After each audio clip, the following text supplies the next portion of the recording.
Bon alors, après avoir vu les 2 premières vidéos sur le développement durable, tu souhaites que les générations futures, tes enfants et tes petits-enfants, puissent profiter de notre planète autant que nous l'avons fait jusqu'à maintenant. Et tu te demandes comment faire.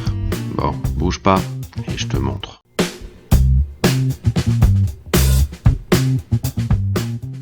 Bon alors, après avoir vu les conséquences d'un développement pas vraiment durable lors de notre voyage dans le futur, plutôt dans le passé, et après avoir défini ce que c'était que le développement durable, j'aimerais que tu me rappelles quelles sont les 2 solutions à mettre en place pour un bon développement. L'éco-citoyenneté et l'éco-construction. Exactement. Et donc, pour t'aider à mettre en place ces 2 solutions, Oui, je vais te... monsieur, moi j'ai été élu éco-délégué dans mon collège. Ah, c'est très bien. Bon, je disais, pour t'aider à mettre en place ces 2 solutions, nous allons voir maintenant ce que c'est que le cycle de vie d'un produit. Pour comprendre l'évolution d'un objet technique et anticiper l'impact écologique de nos choix lors de sa fabrication et lors de nos achats, il est important de connaître le cycle de vie d'un objet technique. Il prend en compte toutes les activités qui entrent en jeu tout au long de sa vie et se décompose en 5 étapes. L'extraction ou la récolte, la fabrication, la distribution, la consommation ou l'utilisation et la fin de vie. Pour comprendre chacune de ces étapes, nous allons voir au travers d'un exemple les implications et les solutions à retenir pour faire du développement durable. Notre exemple commence par la 4e étape du cycle de vie d'un produit, chez 2 ados qui souhaitent acheter un smartphone. Ils savent ce que cet achat implique pour la planète et ils partagent avec nous leur vision de l'éco-citoyenneté. Leur père, qui est ingénieur, partage également sa vision de l'éco-conception. Et comme tu l'as appris en technologie, un objet technique est fabriqué par l'homme à partir de matières premières. Et donc, direction vers la première étape, l'extraction ou la récolte des matières premières et énergie. La récolte consiste à récupérer les produits des cultures du sol, comme par exemple le bois, la drupe de palmier, le blé, le maïs, le riz, le coton, etc. L'extraction consiste à récupérer les produits du sous-sol, comme le pétrole, le fer, le lithium, l'or, l'argile, le granit. Il faut bien souvent plusieurs matières premières pour fabriquer un seul produit. Puis arrive le transport pour acheminer toutes ces matières premières vers le lieu de fabrication, qui peut se trouver quelquefois très loin du lieu d'extraction. Et c'est très souvent en bateau que ces lourdes charges sont transportées. Déjà, lors de cette première étape, la vie d'un produit implique plusieurs problèmes que l'éco-conception et l'éco-citoyenneté peuvent amoindrir. Par exemple, pour le bois, le consommateur comme le fabricant peuvent lutter contre la déforestation en exigeant des labels qui garantissent une bonne exploitation des forêts. Ils peuvent éviter l'utilisation de certains produits comme l'huile de palme, responsable du déboisement en Amazonie, éviter d'acheter trop de produits à base de bœuf pour limiter la production de méthane, éviter l'utilisation des énergies fossiles responsables du rejet de CO2 en les remplaçant par des énergies renouvelables, prendre conscience des moyens humains utilisés par certains pays pour extraire les métaux précieux, et de garder à l'esprit que cette étape consomme beaucoup d'énergie associée au transport.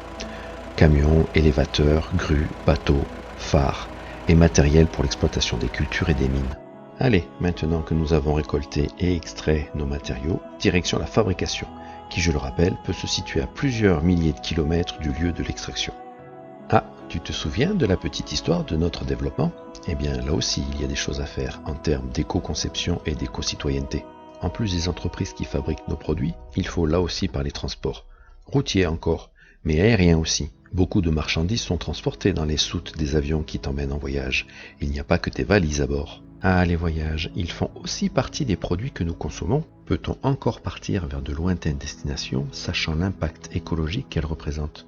Mais bon, revenons à notre fabrication et à ses implications. Et là encore, c'est une question d'énergie.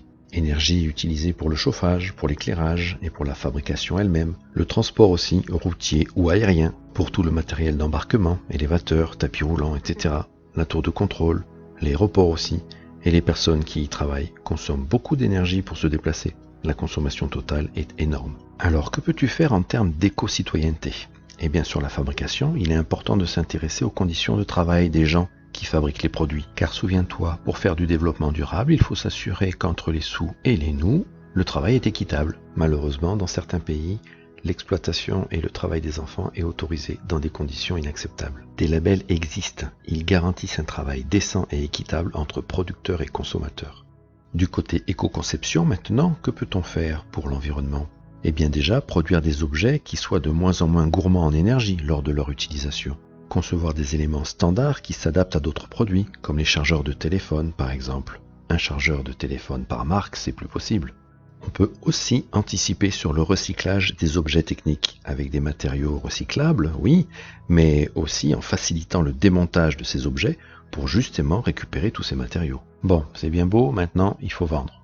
Alors, direction la distribution. Là encore, on utilise beaucoup d'énergie pour éclairer et chauffer les entrepôts de stockage, les zones commerciales, les petits magasins aussi. L'achat en ligne est gourmande également, car au-delà de l'énergie de ton ordinateur, il faut penser à l'énergie utilisée pour faire tourner les centres data, des grosses unités de serveurs qui consomment énormément et qu'il faut refroidir tellement elles dégagent de la chaleur. De plus, l'achat en ligne favorise les achats à longue distance. Être éco-citoyen consiste ici à vérifier la distance qui sépare le lieu de fabrication et le lieu de vente, afin d'éviter un transport excessif. D'une façon générale, il est important de vérifier la provenance des produits. Ne pas acheter de tomates en hiver qui ont parcouru des milliers de kilomètres, c'est du bon sens. Favoriser l'achat de produits français est une bonne façon de préserver l'environnement, mais aussi notre économie et nos emplois. L'étape de la distribution concerne aussi l'emballage. Carton, boîte à œufs, barquette alu, barquette plastique, canette alu, boîte plastique, bouteille de verre, pulvérisateur, capsule acier. Et j'en passe, la liste est longue. Et ce qu'il faut garder à l'esprit, c'est que ces emballages sont aussi des produits fabriqués qui ont aussi leur propre cycle de vie. Et là aussi, il faut faire quelque chose. L'éco-conception doit encore une fois anticiper le recyclage des emballages. Trop d'entre eux ne le sont toujours pas. Il faut aussi travailler sur les dimensions des paquets, car chaque centimètre économisé, c'est de l'énergie économisée. Et quant à toi, c'est pas parce que certains emballages sont recyclables que tu dois faire n'importe quoi. L'achat de certains produits emballés est inutile. Il faut favoriser l'achat en vrac et limiter ainsi nos rejets en déchetterie. Bon, retour à la case départ avec l'utilisation et voyons si nos ados ont bien compris ce qu'il fallait faire et ne pas faire. Alors le paquet est bien arrivé, il est bien ouvert et rapidement abandonné par terre et hop, utilisation de l'objet. Pour faire quoi ? Des selfies, regarder des vidéos, échanger sur les réseaux sociaux, s'exploser les yeux, dérégler son sommeil à cause de la lumière bleue, se brûler les neurones avec des jeux vidéo. En résumé, bousiller la planète pour faire comme tous les copains.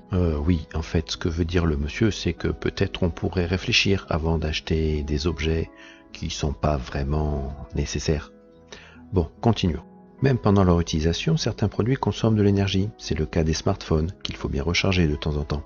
Et surtout, quand la charge est finie, pensez à débrancher le chargeur, car s'il n'est plus relié au téléphone, il continue à consommer inutilement de l'énergie si tu le laisses dans la prise. Mais c'est pas fini. Pour partager tes selfies avec tes copains, tu vas utiliser le Wi-Fi, Internet, le Bluetooth, et faire tourner des serveurs, des réseaux sociaux gourmands en énergie.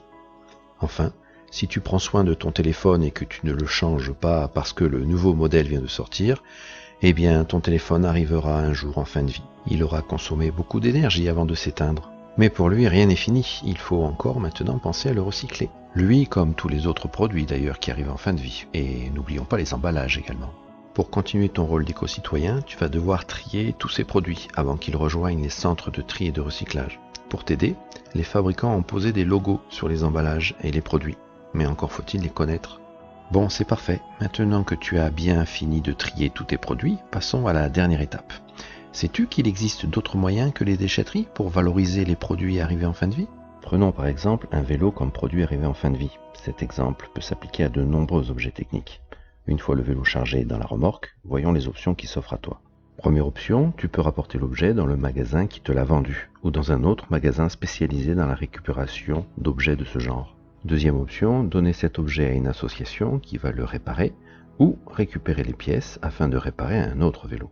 Troisième option, enfin, il te reste la déchetterie, où il est possible dans certains cas d'y trouver des conteneurs spécialisés dans la récupération de certains objets techniques. Ces conteneurs sont envoyés dans des usines de tri où chaque matériau va être récupéré pour fabriquer d'autres objets. Ainsi, l'acier du cadre de ton vélo peut être utilisé pour faire des boîtes de conserve par exemple.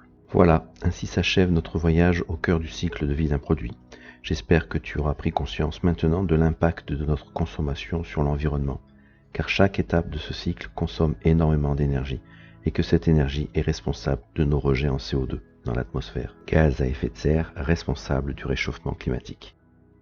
La compréhension des étapes du cycle de vie d'un produit doit te permettre d'agir sur les 3 piliers du développement durable, au travers des nous et d'une attitude éco-citoyenne, au travers des sous par l'éco-conception, afin de préserver la planète des nous et afin de rendre le travail de chacun équitable.